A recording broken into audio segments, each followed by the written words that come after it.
Hello everyone.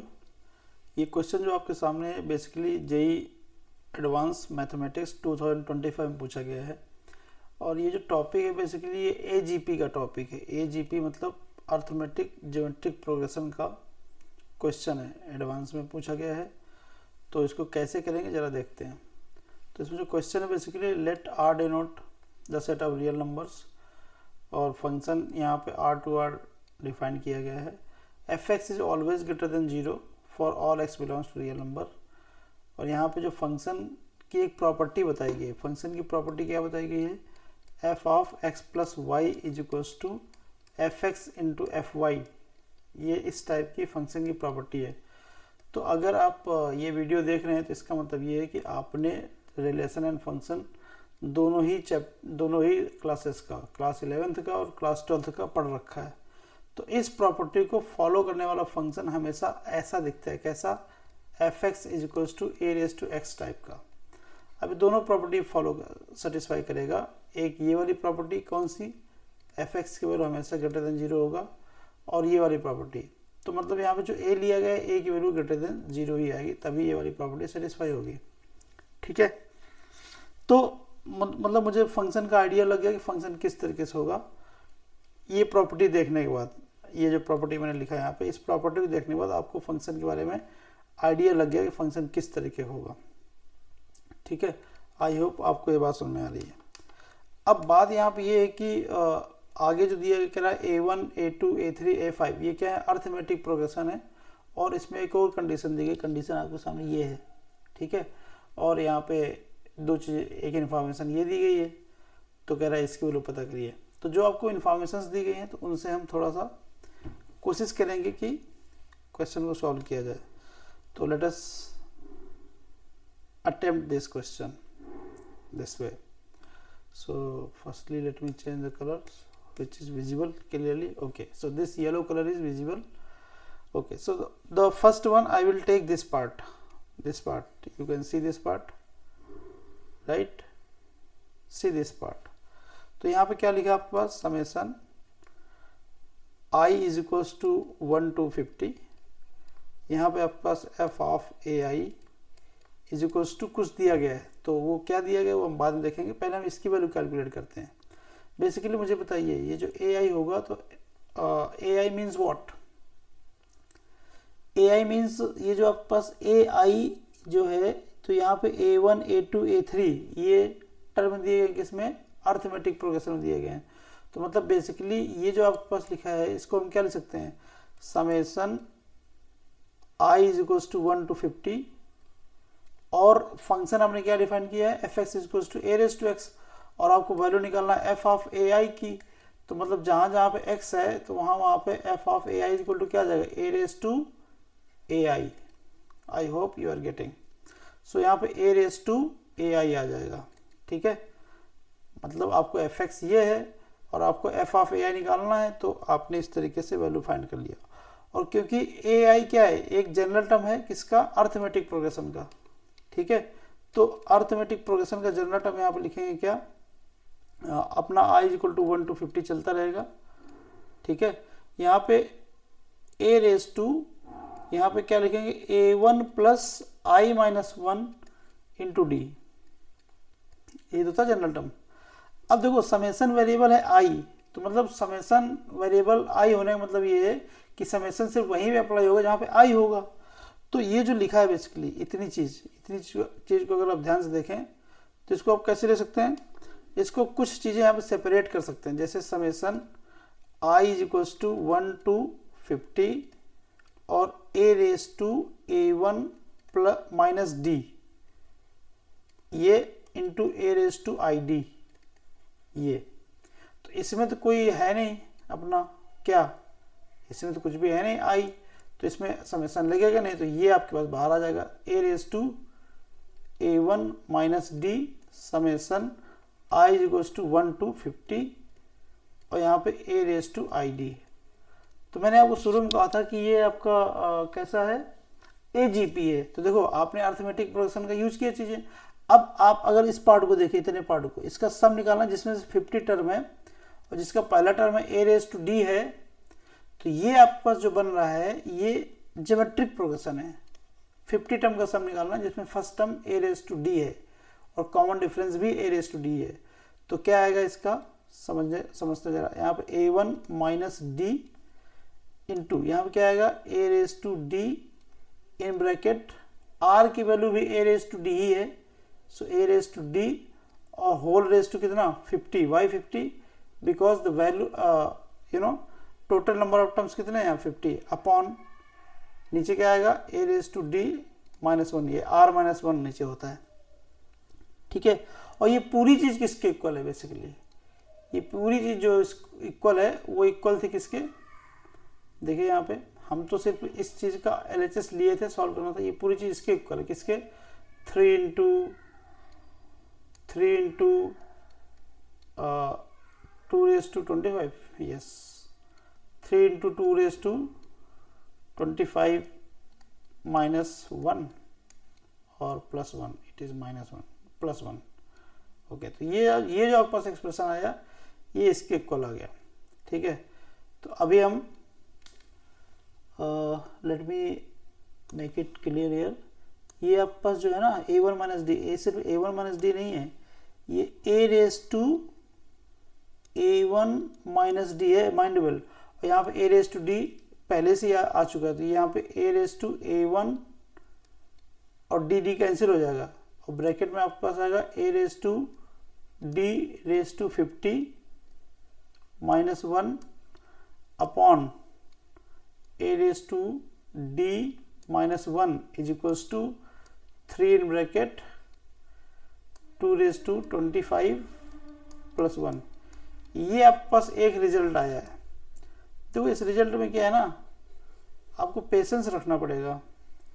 Patience रखने के लिए मैं ये बोल रहा हूँ कि जैसे आपके पास कई चीज़ें हैं जो आपको नहीं पता, एक तो a रेज टू a1 नहीं पता है, a रेज टू d भी नहीं पता है, और अगर अलग अलग वेरिएबल की बात करेंगे तो यहाँ पे 3 वेरिएबल है, एक a है, एक d है और एक a1 है, ठीक है। तो अभी फिलहाल हम दूसरी चीज़ पे ध्यान देते हैं। दूसरी चीज़ आपके पास ये दिया गया f of 31 is equals to 64 into this, ये दिया गया है। तो एक तरफ मैं इसको लेके सॉल्व करेंगे, f ऑफ, जरा देखते हैं यहाँ पे f ऑफ, इस बॉक्स में इधर सॉल्व करने जा रहे हैं हम लोग इस चीज़ को। यहाँ पे लिखा हुआ है आपके पास f of a31 is equals to 64 into f of 25, a25, yes a25, so it is a25, I hope and believe you are getting। तो f ऑफ 31 का मतलब क्या, फिर से fx कैसे डिफाइंड है, fx इज इक्वल्स टू, तो a raise to x है ना, और आपको f ऑफ a31 का मतलब यहाँ पे क्या आ जाएगा a raise to 31, a raise to a31 आ जाएगा। Are you getting my point, यहाँ पे a रेज टू a31 आ जाएगा, और इस साइड में क्या आएगा 64 इंटू यहाँ पे क्या आएगा a रेज टू a25 आ जाएगा। फिर से a31 अर्थमेटिक प्रोग्रेशन में कैसे लिखा जाता है, a raise to a1 plus 30d है ना, इधर भी कितना आएगा 64 इंटू यहाँ पे क्या लिखा जाएगा a raise to a1 plus 24d, समझ गए। तो अगर आप इसको सॉल्व करोगे तो ये आपके पास आएगा a raise to 6d is equals to कितना आएगा 64 आएगा, करके देखिए। तो जरा देखना, इसको मैं ऐसे लिखना चाहूँगा a रेज टू d और whole raise to 6 is equals to what, ये 2 रेज टू 6, आप देख रहे हैं। देखिए दोनों तरफ बेस, क्योंकि इंडेक्स दोनों की तरफ सेम है तो इसका अंदर बेस भी क्या होगा सेम आएगा, तो a raise to d is equal to कितना आ जाएगा 2 आ जाएगा। तो मतलब यहाँ से ये बात पता चली a रेज टू d कितना है 2 है। तो फिर से जो आपने यहाँ पे कैलकुलेट करके रखा हुआ है, तो a रेज टू d की जगह कितना आ गया 2 आ चुका है, तो हम ये वैल्यू यहाँ पे रखने की कोशिश करेंगे। यहाँ पे आपके पास आएगा a रेज टू a1, जब आप a रेज टू d यहाँ पे रखेंगे तो यहाँ पे आ जाएगा 2 रेज टू 50 माइनस 1, और यहाँ पे 2 माइनस 1, और इधर पे आपके पास 3 into 2 raise to 25 plus 1। I hope and believe you are getting. अब ये जो बेसिकली लिखा ये चीज़ 2 रेज टू 50 माइनस 1, इसको जानते हो क्या लिख सकते हैं, ये आपके पास a रेज टू a1, इसको लिख सकते हैं 2 raise to 25 minus 1 in one bracket and a raise to 2 raise to 25 plus 1 in another bracket, so 2 raised to 25 plus 1 in another bracket, नीचे 2 - 1 तो खत्म ही हो जाएगा, यहाँ पे 3, this is 2 raised to 25 plus 1, ये आपके पास क्या हो जाएगा, कैंसिल हो जाएगा। ठीक है, तो यहाँ से आपके पास a raised to a1 पता चल गया कितना, 3/2 raised to 25 minus 1। oh my god, so now we have got this value as well।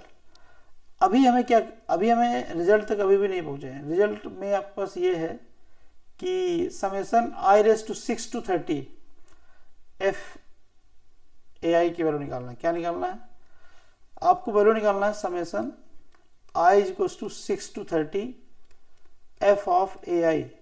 अब जरा समझना, यहाँ पर टोटल टर्म कितने हैं, 25 टर्म्स हैं कि नहीं है, क्यों, क्योंकि शुरू के 5 टर्म हटा दिए गए हैं, 6 से स्टार्ट है, 30 तक गया है, तो 25 टर्म है।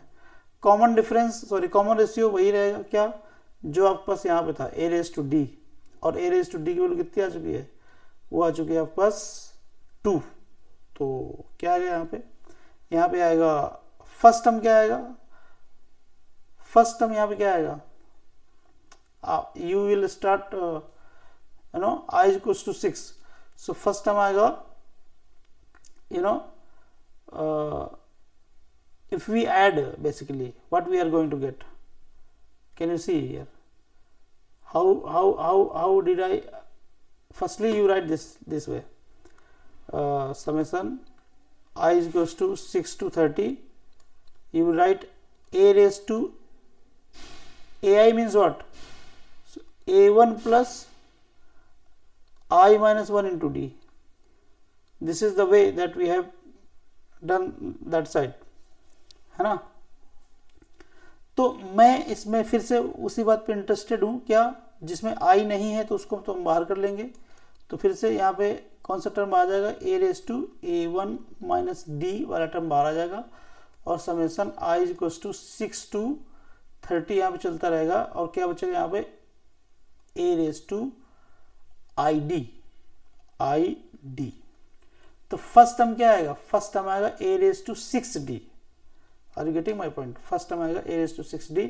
तो सम कैसे निकाला जाएगा, यहाँ पे आपके पास आएगा a raised to a1 minus d, first term आपके पास आएगा a raised to 6d, और कॉमन रेशियो तो वही आएगा, a raised to d आएगा, टोटल पावर 25 है, माइनस 1 अपॉन यहाँ पे कितना आएगा, यहाँ पे आपके पास आएगा a raised to d minus 1। अब आपको a raised to d की वैल्यू आपने पहले कैलकुलेट कर रखा है, that is 2, so simply it will give you a raised to a1 minus d, है ना। हम इसके बाद कंटिन्यू कर रहे हैं, यहाँ पे a1 minus d into a raised to d means what, first of all this is a raised to 6d and this is a raised to minus d, so what will happen, let me make it clear, so you separate a raised to a1 into a raised to 5d, are you getting my point, and it is nothing but a raised to d raised to 25 minus 1 upon a raised to d minus 1। now we are going to place every value, आप इसकी value भी पता कर चुके हैं, आप a raised to d भी पता कर चुके हैं, सारी वैल्यू रख दीजिए, आंसर आ जाएगा। तो a raised to a1 की वैल्यू कितनी निकाली आपने, 3/2 raised to 25 minus 1 into a raised to d की वैल्यू कितनी निकाली, 2 निकालो, तो ये आपके पास 2 raised to 5 हो जाएगा, यहाँ पर कितना हो जाएगा, 2 raised to 25 हो जाएगा minus 1 upon 2 minus 1 that is 1। ठीक है, तो ये कैंसिल हो जाएगा, और नीचे ये 1 ही आ जाएगा, ऊपर 3 into 2 raised to 5 is 32, answer is 96। so this is what is the answer for this question।